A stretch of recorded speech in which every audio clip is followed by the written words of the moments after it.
Ar pavyko bent vienu setupu Pepės shortų pasinaudoti jum? Viskas buvo duota į priekį. Šitas buvo duotas. Nuo šitos supply zonos buvo duotas. Ir paskutinis šitas buvo duotas, kuris, kiek čia jau printino, pažiūrėkim, čia ant 1 valandos time frame, o buvo 1 valandos bent jau breiką būtumėm gavę, tai nuo čia kažkur tradas būtų prasidėjęs, plus 8%. Su leverage dar biški daugiau, ar ne?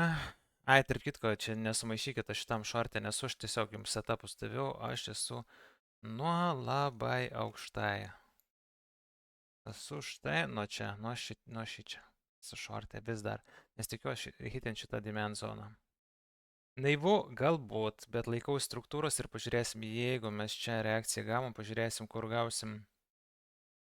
gausim kitą reakciją, ar ne? Kažkaip tikiuosi, kad mes vis dar hitinsim šitą zoną.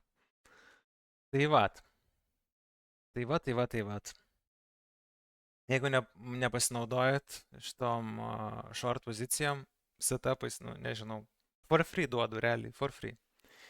Tai vat, o jeigu nori daugiau tokių setupų gauti, žinot, ką daryti, prisijungiat prie mūsų telegramo, OSKRS Trading, galite parašyti mums privačiai, atrašysim jums sąlygas, viską kaip galite prisijungti, kaip viskas atrodo, ar ne? Ir tada, ne šitą nereikia dar rodyti. Bet šitą greitų metu apie šitą pakalbėsim, apie prop firmas, kripto ir kaip mes naudojamės jom. Tai bus spicy. Tai vat, šitą norėjau pradėti, atsiliepimus mūsų TikTok'e, nueikit ten pirmą video pripininto ir tenai rasit daug informacijos šiaip. Jeigu jūs pasieksit mūsų paskyrą ir tikriausiai iš paskos pasieks dar 10 Oscars Trading, kurie yra kažkokie botai, skeminiai, tai atsargiai. Komentaruose čia rasit mūsų tikrų narių atsiliepimus, jeigu norit prie mūsų prisijungti. Tai vat. Ir dabar kitą video dar padarysim apie SUI ir apie akauntą, kurį pradėjau bildinti nuo 1K.